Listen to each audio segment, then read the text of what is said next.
Hi everybody, I'm just here to explain the latest update to Studio and demo it for you. So I've got my phone hooked up because the latest update is actually making Draw Tool available for mobile users and touch devices. So I'm going to click on this plus button. I think there's a screen off to the side where you can see everything I'm doing here. So now I can see in all of the things I can add to my canvas, draw is an option. And if I click on that, I get a point added in front of me and I can drag that point around. And what's really nice is that the point has this really generous space that you can drag from. So you can be moving it around and still be able to see where the point is going to go without your finger getting in the way. If I say add point, then I get a new point to drag around, and I think you get the idea. You can just keep doing this until you're happy with your new shape. If you want to finish drawing your shape and leave it open, then you can just say finish drawing, and then it'll place the shape as you had it into your canvas.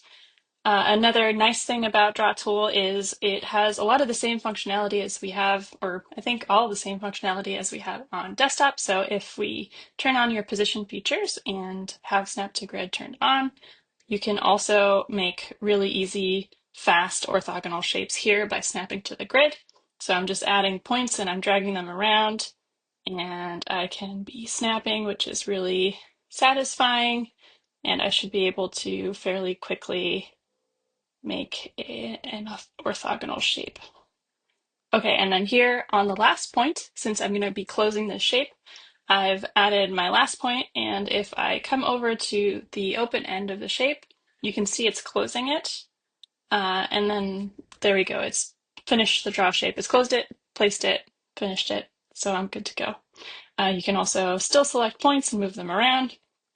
And the last thing I should say is this is not just for mobile users. This should also show up if you're a tablet user and you're using your finger or a pencil. So that'll help you use Draw Tool on your tablets also, where not having a mouse was sort of difficult before. All right, that's the update for today. Can't wait for the next one. Bye.